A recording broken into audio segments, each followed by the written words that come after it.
Assalamualaikum dan salam sejahtera saya ucapkan kepada Dr. Nur Asmahani selaku penyelaras kursus HSE 353E History of Modern Europe dan rakan-rakan seperjuangan saya sekalian. Pada hari ini, kami daripada kumpulan K2 akan membincangkan dengan lebih mendalam tajuk pembentangan yang diberikan kepada kami iaitu laraskan satu perbincangan yang merujuk kepada tindakan Napoleon Bonaparte yang memperlihatkan beliau sebagai pengkhianat revolusi. Sebelum kami memulakan pembentangan, izinkan saya memperkenalkan ahli-ahli kumpulan kami yang terdiri daripada saya sendiri iaitu Amy Salini binti Sufkari bernombor matrik 156923, ahli yang seterusnya iaitu Amalia Wafi binti Solihan bernombor matrik 162174 diikuti dengan Nur Ain Nabilah binti Abu Khalid bernombor matrik 162267 diikuti dengan Nur Syafika binti Saupi bernombor matrik 156420 diikuti dengan Nur Diana binti Zakaria bernombor matrik 156240 dan diakhiri dengan Aisyah Zulaika binti Muhammad Rezwan bernombor matrik 158103.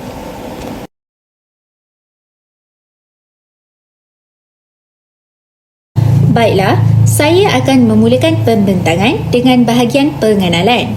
Selepas tercetusnya Revolusi Perancis pada tahun 1789, nama Napoleon Bonaparte mula terkenal sebagai tokoh yang unggul dalam sejarah Eropah. Keadaan politik yang kacau bilau seolah-olah menanti kedatangan seorang pemimpin seperti Napoleon Bonaparte. Penglibatannya dalam Revolusi Perancis telah menjadi titik permulaan kepada transformasi sejarah Perancis. Hal ini dikatakan sedemikian kerana Napoleon Bonaparte memainkan peranan yang signifikan dalam mengubah Perancis dari aspek politik, ekonomi dan sosial sepanjang era pemerintahannya. Napoleon Bonaparte dikenali sebagai watak utama dalam peristiwa Revolusi Perancis disebabkan oleh kehebatan beliau dalam sejarah yang bermula dari bawah iaitu dari askar berpangkat rendah sehingga menjadi Maharaja Perancis. Beliau telah menerima pelbagai gelaran kemasyhuran disebabkan oleh keunggulan dan keagungannya iaitu seperti King of Italy, Ruler of France, Mediator of Swiss Confederation dan Protector of the Confederation of Rhine. Bukan itu sahaja, Revolusi Perancis yang tercetus pada tahun 1789 telah berakhir pada tahun 1793 disebabkan oleh penglibatan Napoleon Bonaparte. Kekuatan Napoleon Bonaparte sebagai panglima tentera telah memberi peluang kepadanya untuk memperluaskan kuasa dan pengaruh di Perancis. Napoleon Bonaparte telah membuktikan keunggulannya apabila beliau merupakan orang yang pertama yang bukan berketurunan kerabat atau juga berdarah diraja telah menjadi seorang maharaja. Persoalannya, siapakah Napoleon Bonaparte dan bagaimanakah seorang yang tidak berketurunan diraja itu boleh ditabalkan sebagai Maharaja Perancis? Napoleon Bonaparte merupakan anak kelahiran Ajaccio, Korsika. Beliau telah dilahirkan pada tanggal 15 Ogos 1769. Keluarganya merupakan golongan bangsawan yang berasal dari Itali. Kemudiannya mereka berhijrah ke Korsika pada sekitar abad ke-16. Pada tahun 1779, beliau telah didaftarkan di sekolah agama untuk belajar bahasa Perancis. Seterusnya, beliau juga melanjutkan pelajarannya di Akademi Ketenteraan Brienne di Champagne. Setelah menamatkan pengajiannya di Brienne, Napoleon telah meneruskan pengajiannya di sekolah elit École Militaire iaitu sekolah tentera di Paris. Beliau telah dilantik sebagai Lieutenant kedua dalam Regimen Artileri La Fère. Walaupun pada mulanya Napoleon Bonaparte berkhidmat sebagai tentera diraja, beliau kemudiannya beralih kepada revolusi. Menurut gambaran yang dinyatakan oleh Markham, Napoleon Bonaparte mempunyai kepribadian yang berazam tinggi, kuat, tekun bekerja dan mempunyai pemikiran yang tajam. Manakala menurut McManus pula, sifat tegas dan berdisiplin sebagai seorang soldadu iaitu askar yang ada dalam diri Napoleon telah membantunya dalam dunia politik. Napoleon Bonaparte mula berjinak dalam pemerintahan sewaktu zaman revolusi disebabkan oleh pengaruh Abesias. Abesias merupakan seorang ahli badan pengarah. Beliau telah bersepakat dengan Napoleon Bonaparte untuk merampas kuasa pihak Jacobin. Hal ini demikian kerana pada ketika itu pihak Jacobin telah memperoleh undian majoriti bagi pilihan raya yang dijalankan pada April 1798. Selepas Abisias dan Napoleon Bonaparte berjaya untuk membuat perampasan kuasa, Abisias beranggapan bahawa Napoleon Bonaparte akan mengundurkan dirinya.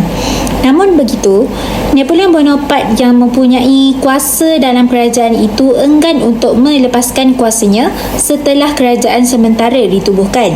Keadaan ini telah menyebabkan Napoleon Bonaparte kekal dalam teraju pemerintahan sehingga beliau telah dilantik sebagai konsul pertama. Kegiatan perang dan usaha pendamaian telah dijalankan oleh Napoleon Bonaparte dari tahun 1796 sehingga tahun 1805. Segala usaha yang dilakukan oleh Napoleon telah membuahkan hasil dalam kerjayanya. Hal ini demikian kerana beliau telah berjaya mengisytiharkan dirinya sebagai konsul seumur hidup pada 2 Ogos 1802, pengurniaan gelaran Napoleon I pada bulan Mei tahun 1804 serta pertabalan dirinya sebagai Maharaja Perancis pada bulan Disember pada tahun yang sama. Kejayaan yang dikecapi oleh Napoleon disokong penuh oleh rakyat Perancis menerusi pungutan suara. Meskipun kejujuran Napoleon Bonaparte dalam menjunjung cita-cita revolusi tidak berbelah bahagi, namun beliau masih dianggap sebagai pengkhianat revolusi. Persoalannya, apakah tindakan Napoleon Bonaparte yang memperlihatkan beliau sebagai pengkhianat revolusi Perancis? Itu sahaja daripada saya. Saya serahkan pembentangan kepada pembentang yang seterusnya.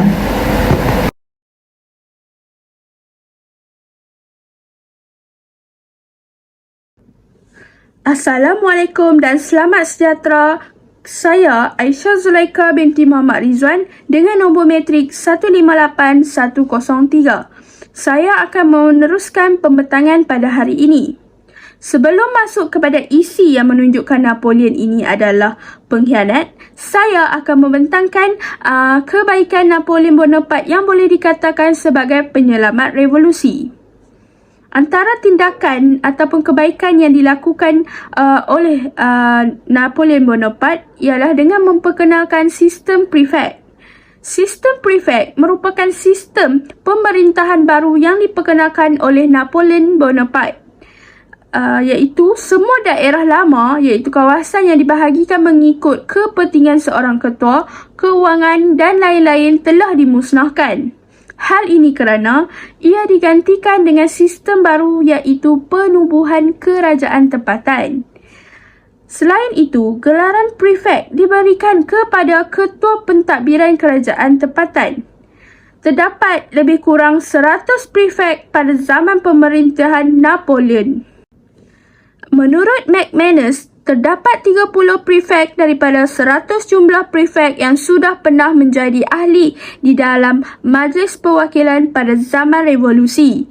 Daripada jumlah tersebut, terdapat 12 orang soldadu, 12 orang diplomat dan sebahagian kecil bekas imigran dan ahli gereja. Selain itu, pemilihan untuk jawatan tersebut dilakukan berdasarkan bakat setiap orang calon itu. Ini jelas menunjukkan bahawa sistem prefect memberikan kesan kepada pentadbiran pemerintahan pada zaman Napoleon Bonaparte. Walau bagaimanapun, Napoleon Bonaparte tetap dianggap sebagai pengkhianat kerana lebih banyak melakukan perkara yang negatif berbanding perkara yang positif kepada revolusi. Sekian itu saja pembentangan daripada saya. Saya menyerahkan pembentangan ini kepada ahli yang seterusnya. Baiklah, saya Nur Anabilah akan menerangkan faktor seterusnya yang menyatakan Napoleon Bonaparte merupakan seorang pengkhianat revolusi Perancis dengan menerangkan tentang faktor penganugerahan Legion of Honor. Pada mulanya, tujuan Napoleon Bonaparte memberi anugerah ini adalah untuk memelihara taraf para pegawainya dan juga menambat hati mereka kepada pemerintahannya. Beliau menganugerahkan bintang-bintang tersebut merujuk kepada anugerah Legion of Honor sebagai tanda perkhidmatan cemerlang kepada negara. Misalnya, sesiapa sahaja menunjukkan prestasi yang cemerlang, kerja yang bagus, Napoleon Bonaparte akan memberikan penganugerahan ini sebagai tanda dimenghargai jasa para pegawainya. Napoleon Bonaparte percaya kepada kepentingan istiadat-istiadat, kelas dan bintang seperti mana yang berlaku pada zaman Raja-Raja Perancis dahulu. Napoleon Bonaparte pernah membela dirinya dengan mengatakan, saya tidak menjejaskan prinsip persamaan dengan memberi gelaran kepada orang tertentu. Ini tidak, saya lakukan berdasarkan keturunan darah. satu perkara yang mana sekarang ini memang sudah dihancurkan. Pernyataan tersebut mulanya tidak menjejaskan prinsip persamaan, namun pada tahun 1808 Napoleon Bonaparte mula membolehkan pewarisan gelaran seperti yang berlaku pada zaman sebelum Revolusi 1789. Maksudnya, pada mulanya dia memberikan anugerah ini kepada orang yang layak. Sesiapa saja menunjukkan prestasi yang cemerlang, dia akan menganugerahkan anugerah Legion of Honor. Tapi pada tahun 1808, prinsip tersebut mula dilanggar dan berubah apabila Napoleon Bonaparte menganugerahkan anugerah Legion of Honor kepada keturunannya dan sanak saudaranya yang tidak ada kelayakan dan juga tidak menunjukkan prestasi yang bagus. Perkara ini mula dibangkitkan oleh para pegawai yang lain. Okey, dapat kita lihat tadi bagaimana kat situ ramai mula lihat bahawa penganugerahan ini berat sebelah. Dan juga saya nak menerangkan penganugerahan ini tidak diterima oleh Dewan Perundangan kerana hanya 116 undi yang menyokong, manakala 110 yang lain tu dia membangkang kepada penganugerahan ini. Jadi kat situ kita dapat lihatlah betapa ramai juga yang tidak suka dengan penganugerahan yang dilakukan oleh Napoleon Bonaparte ini. Okey, seterusnya bagi yang mendapat anugerah ini, mereka perlu berikrar atas arahan Napoleon Bonaparte dengan mengatakan untuk menyerahkan diri mereka kepada perkhidmatan Republik dan untuk melawan segala percubaan mengembalikan semula Orde Feodal dan untuk bersatu dalam mempertahankan kebebasan dan persamaan. Pada akhirnya, apa yang kita dapat lihat, anugerah Legion of Honor ini sama saja seperti yang berlaku pada zaman Raja Louis XVI, iaitu dengan mengembalikan hierarki sosial. Apabila kita dapat lihat dia menganugerahkan anugerah Legion of Honor kepada sanak saudaranya yang tidak ada langsung kelayakan menjadi seorang pemerintah yang bagus. Itu sahaja bahagian daripada saya. Sekian, terima kasih. Saya, Nordiana binti Zakaria dengan nombor matrik 156240 akan menyambung pembentangan seterusnya. Faktor lain yang membuktikan bahawa Napoleon Bonaparte ini pengkhianat revolusi Perancis adalah kerana beliau mengamalkan nepotisme dan kronisme dalam pemerintahan. Walaupun daripada satu aspek kita melihat Napoleon merupakan seorang penghapus kepada amalan pemberian jawatan berdasarkan keturunan dan mengangkat pemberian kerjaya berdasarkan bakat dan kebolehan, namun perkara tersebut hanya berlaku di peringkat bawahan sistem pentadbiran tersebut. Pada hakikatnya, amalan nepotisme dan pilih kasih masih berlaku di peringkat yang lebih tinggi. Misalnya, Napoleon Bonaparte telah membentuk sebuah kerajaan atau empayar yang berlandaskan kerabat dan keturunannya sendiri tanpa melakukan sebarang tapisan. Perkara ini dapat dilihat apabila Napoleon telah mengangkat semua saudara lelakinya kecuali Lucien Bonaparte untuk menjadi pemerintah di negeri yang ditakluki oleh Perancis. Contohnya, Joseph Bonaparte telah dilantik menjadi Raja Naples dan kemudiannya Raja Sepanyol. Louis Bonaparte menjadi Raja Belanda dan Jerome Bonaparte menjadi Raja Westphalia. Menurut Markham, semua adik-beradik Napoleon Bonaparte yang menjadi raja sebenarnya tidak mempunyai kebolehan yang sesuai. Hal ini turut mendapat reaksi daripada Foch, Ketua Polis Negara Perancis pada tahun 1804 yang telah mengutuk adik-beradik Napoleon Bonaparte kerana ketidakupayaan melampau mereka dalam pentadbiran. Malah, Napoleon Bonaparte sendiri pernah menempelak berkaitan ketidakpuasan hati dan rungutan adik-beradiknya yang menaruh harapan tinggi dengan kata-kata, daripada cara mereka bercakap, seseorang mungkin menganggap yang saya telah menyalah takbirkan harta warisan daripada bapa kami.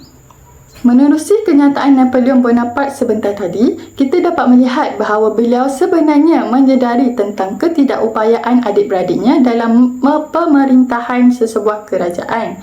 Namun begitu, disebabkan mereka mempunyai pertalian darah dan hubungan yang erat dengan Napoleon, maka mereka telah diberikan keistimewaan ini. Bukan sahaja ahli keluarga yang mendapat keistimewaan tersebut, malah Murat yang mempunyai pertalian hasil daripada perkahwinan dengan keluarga Bonaparte turut diberikan keistimewaan apabila dia telah diberikan tahta Naples bagi menggantikan Joseph yang menjadi Raja Sepanyol.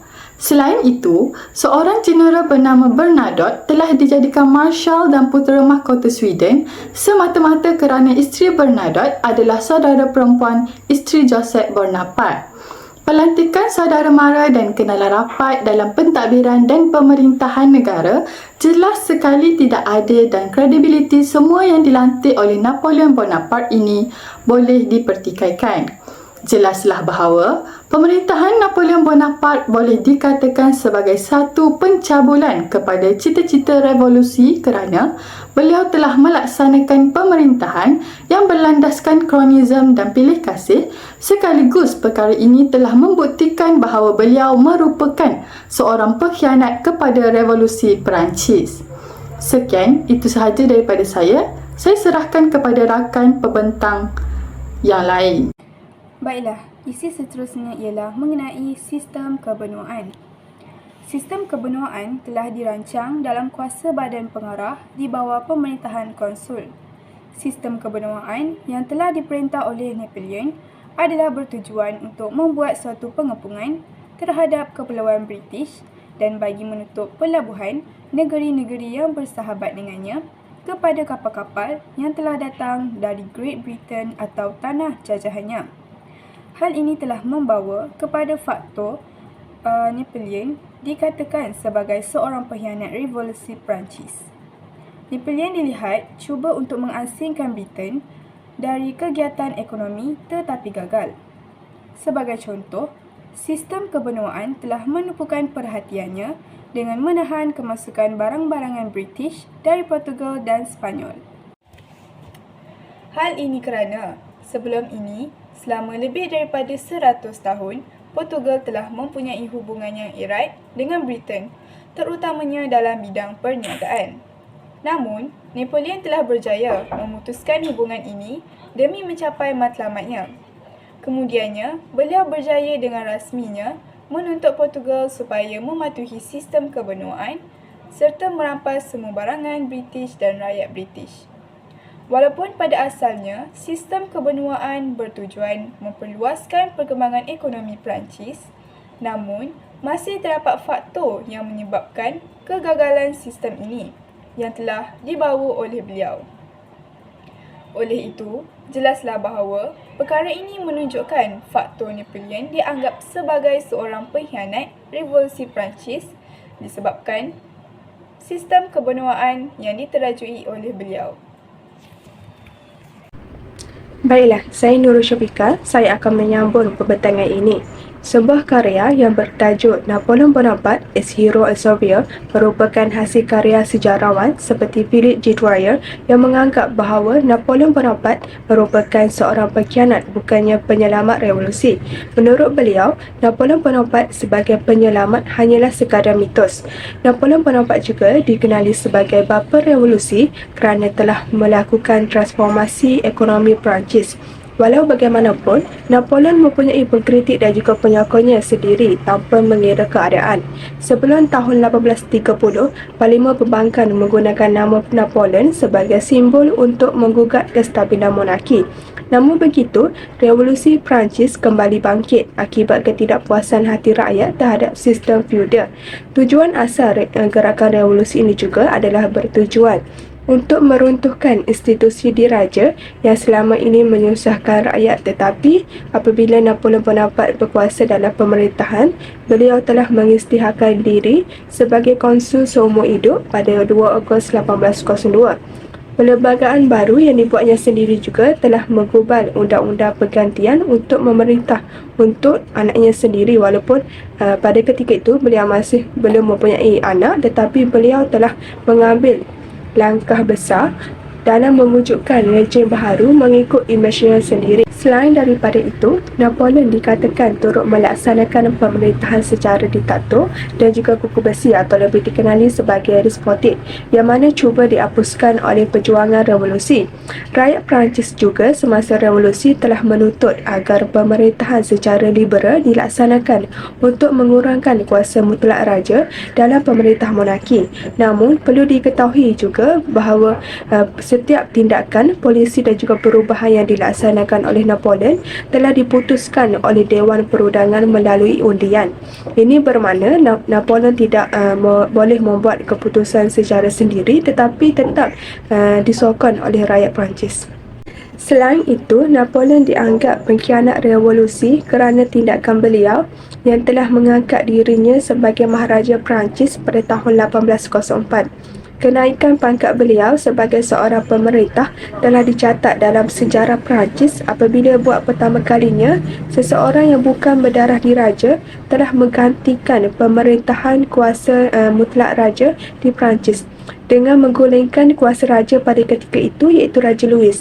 Namun begitu, pelantikan beliau sebagai Maharaja Perancis telah dikritik kerana beliau bukannya golongan yang berketurunan raja dan juga bukan pewaris tata dinasti Bourbon. Malahan dengan pelantikan ini juga, beliau telah mengembalikan semula sistem beraja sekaligus mendapat persetujuan daripada rakyat Perancis melalui proses pungutan suara kerana pemerintahan berasaskan sistem feudal pada sebelum ini ditentang sepenuhnya oleh rakyat Perancis.